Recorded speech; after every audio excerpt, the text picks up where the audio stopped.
જ્યારે જ્યારે પણ કલી રૂપી રોગોથી જીવ પીડિત હોય ત્યારે એમાંથી બચવાનો ઉપાય શું એ પણ નારદજી બતાવે છે.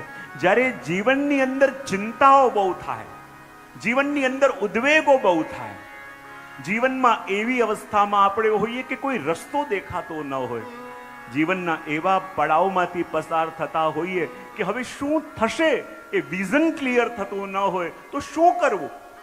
તો નારદજી એક જ ઉપાય બતાવે છે. જુઓ, જ્યારે આપણું સામર્થ્ય બધું કામ ન આવે, આપણા કોન્ટેક્ટ પણ કામ ન આવે, આપણા જીવનના કરેલા પ્રયત્નો પણ સાથ ન આપે, ત્યારે એક જ ઉપાય છે. બોલે શું? કહું વૃથા ખેદાય સે બાલે અહો ચિંતાતુરા કથમ શ્રી કૃષ્ણ ચરણામ ભોજમ સ્મર દુઃખમ ગમિષ્યતિ. જો જ્યારે જીવનમાં આપણું ધાર્યું ન થાય ત્યારે એનું ધાર્યું થઈ રહ્યું છે એમ માનીને એના ચરણોમાં સરેન્ડર કરી દેવું. હા, જુઓ, હું ઘણીવાર મારા પ્રવચનમાં કહેતો હોઉં કે વૈષ્ણવના મુખથી આ બે શબ્દો સદા નીકળવા જોઈએ.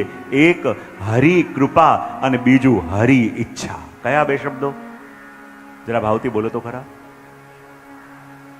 જ્યારે જીવનમાં ધાર્યું થાય તો આપણા મુખથી નીકળે હરિ કૃપા, અને જ્યારે ધાર્યું ન થાય તો મુખથી નીકળે હરિ ઈચ્છા. જ્યારે આપણું ધાર્યું થાય તો આપણે એમ કહીએ કે પ્રભુએ કૃપા કરી, પણ જ્યારે આપણું ધાર્યું ન થાય ત્યારે પણ જીવ ચિંતા ન કરે, એમ વિચાર કરે ચલો મારું ધાર્યું ન થયું, એનો મતલબ એમ કે એમનું ધાર્યું થઈ રહ્યું છે. અને મારું ધાર્યું થાત તો મને તો એટલું જ દેખાય છે કે જેટલું સામે છે, પણ ભવિષ્યમાં શું થવાનું છે, ભવિષ્યમાં આ નૌકા ક્યાં જવાની છે એ બધી ખબર એમને છે. તો આપણું ધાર્યું થાય એમાં આપણું કલ્યાણ વધારે હોય કે એમનું ધાર્યું થાય એમાં આપણું કલ્યાણ વધારે હોય?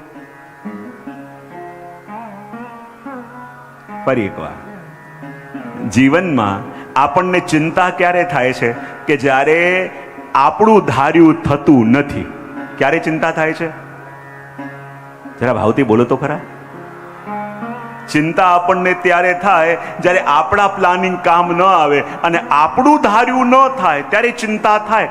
પણ આપણા આચાર્યો આપણને કહે કે જ્યારે આપણું ધાર્યું ન થાય ત્યારે જીવ વિચાર કરે કે આપણું ધાર્યું નથી થયું, એનો મતલબ કે એનું ધાર્યું થઈ રહ્યું છે.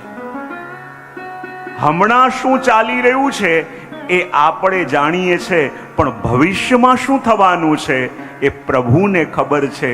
તો જે ખાલી કરંટ પરિસ્થિતિ જોઈ શકે એનું પ્લાનિંગ વધારે સક્સેસ થાય કે જે ફ્યુચર જોઈ શકતો હોય એનું પ્લાનિંગ વધારે સક્સેસ થાય? જરા ભાવથી બોલો તો ખરા. હા, પણ જ્યારે પણ આપણું પ્લાનિંગ કામ ન આવે ત્યારે માનવાનું એનું પ્લાનિંગ ચાલી રહ્યું છે, એનું ધાર્યું થઈ રહ્યું છે. તો આ બંનેમાં ઉત્તમ પક્ષ કયો છે? આપણું ધાર્યું થાય સારું કે એનું ધાર્યું થાય? મને સંભળાયું નહીં. આપણું ધાર્યું. બહુ સરસ. જો બધા લોકો કહી રહ્યા છે કે પ્રભુ અમારું ધાર્યું નહીં, આપનું ધાર્યું જ્યારે થાય તો એમાં અમારું કલ્યાણ છે, તો આ વાત હું બરાબર સમજો છું કે કોઈ ગડબડ છે? હા, જરા મોટેથી બોલો, ખબર પડે. બહુ સરસ. તો અહીંયા બેસેલા બધા લોકો કહી રહ્યા છે કે પ્રભુ અમારું ધાર્યું થાય એમાં અમારું કલ્યાણ નહીં, પણ આપનું ધાર્યું થાય એમાં અમારું કલ્યાણ છે. તો થોડું પ્રભુને પણ હમણાં હસવું આવતું હશે કે જાહેરમાં તો મોટી મોટી વાતો કરો છો, પ્રભુ અમારું ધાર્યું નહીં, આપનું ધાર્યું થાય તો એમાં અમારું કલ્યાણ છે. પ્રભુ કે અહીંયા તો મોટી મોટી વાતો કરો છો, પણ આખી જિંદગી મારી પાસે આવીને કમ્પ્લેન કઈ વાત માટે કરો છો કે અમારું ધાર્યું કેમ ન થયું, અમે ચાહતા હતા એ કેમ ન થયું, અમને જેવું જોઈતું હતું એવું કેમ ન થયું? તો પ્રભુ કહે કે તું લાખ આવીને કરગર, પણ હું એ નહીં કરું જે તારે જોઈએ છે, હું એ જ કરીશ કે જેમાં તારું કલ્યાણ રહેલું છે.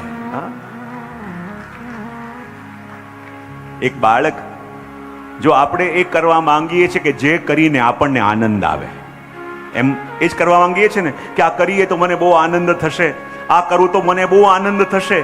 પણ એક નાનું બાળક હોય ને એ જ્યારે ચપ્પુથી રમતો હોય તો એને એ રમવામાં પણ આનંદ આવતો હોય છે, પણ એની માં જુએ તો માં એને લાફો મારીને પણ ચપ્પુ ઝૂંટવી લે છે કે નહીં? ત્યારે બાળકને બહુ પીડા થાય છે, એને લાગે છે કે મારી માં છે કે મારી દુશ્મન છે. જે વસ્તુથી રમવામાં મને એટલો આનંદ આવતો હતો, મને સુખ મળતું હતું, મને પ્રસન્નતા મળતી હતી, તો પણ મારી માં થઈને એણે મારાથી કેમ લઈ લીધું? કારણ કે હમણાં આનંદ આવી રહ્યો છે એ બાળકને દેખાય છે, પણ આ જ વસ્તુ એને મોટી પીડા આપી શકે એમ છે એ માં જાણે છે. અને એ માં એ નહીં કરે કે જેમાં બાળકને સુખ મળે, માં એ જ કરશે કે જેમાં એનું કલ્યાણ હોય. વળશે નહીં માને તો લાફો મારીને પણ ચપ્પુ ઝૂંટવી લેશે, જેમાં કલ્યાણ હોય એ કરશે. અને એટલા માટે કહ્યું કે જ્યારે જ્યારે પણ વિકટ પરિસ્થિતિ હોય, જ્યારે જ્યારે જીવનમાં કસોટીનો સમય હોય, ત્યારે બીજું કંઈ નહીં, ઠાકોરજીના ચરણોમાં સરેન્ડર કરી દેવાનું. જ્યાં સુધી આપણે મહેનત એફર્ટ્સ કરતા હોઈએ, આપણી સીમિત શક્તિઓ કામ કરતી હોય, પણ જ્યારે એના ચરણોમાં સરેન્ડર કરી દઈએ ને, ત્યારે એની અસીમ શક્તિઓ કાર્ય કરવા લાગે. આપણે પ્રયત્ન કરી કરીને જ્યારે થાકીએ ત્યારે સરેન્ડર કરી દો. પ્રભુ, હવે આપની જે ઈચ્છા એ મારી ઈચ્છા, આપે જે વિચાર્યું એમાં જ મારું કલ્યાણ. બસ આ સરેન્ડર જ્યારે કરો ને, ત્યારે આપોઆપ બધા કાર્ય થવા લાગે. અને જો એક વસ્તુ બહુ ધ્યાનથી સમજી લેજો, અહીંયા નારદજી કહે છે કે જ્યારે જ્યારે પણ ચિંતા થાય ને, ત્યારે પ્રભુના ચરણારવિંદનું ચિંતન કરવું. કારણ કે એક વસ્તુ ધ્યાન રાખજો, આ બે અપોઝિટ વર્ડ છે. કયા કયા? ચિંતા અને શરણાગતિ. કયા બે અપોઝિટ વર્ડ છે? જરા ભાવથી બોલો. ચિંતા અને શરણાગતિ, ઉદ્વેગ અને આશ્રય, આ બધા અપોઝિટ વર્ડ છે, દિવસ અને રાત જેવા. તો દિવસ અને રાત બંને એક સાથે હોઈ શકે? એક હોય તો બીજાએ જવું પડે કે નહીં? હા કે ના? તો પાડો. બહુ સરસ. તો ચિંતા આવે તો કોની એબ્સન્સ હોય એમાં? ચિંતાનું અપોઝિટ શું કહું મેં? શરણાગતિ. જ્યારે ઉદ્વેગ આવે તો એનો ઓપોઝિટ વર્ડ શું છે? ભગવદ આશ્રય. તો આ બે અપોઝિટ વર્ડ છે, બંનેમાંથી એક વસ્તુ આપણી સાથે રહી શકે. જ્યારે ચિંતા આવી, સમજી લો શરણાગતિ ગઈ. જ્યારે શરણાગતિ ઠંડી પડે, જ્યારે શરણાગતિ વીક થાય, ત્યારે ચિંતા આવે. જ્યારે ભગવદ આશ્રય નબળો પડે, ત્યારે ઉદ્વેગ થાય. ઉદ્વેગથી લડવાનો પ્રયત્ન કરો, ચિંતાને દૂર કરવાનો પ્રયત્ન કરો, એ નહીં થાય.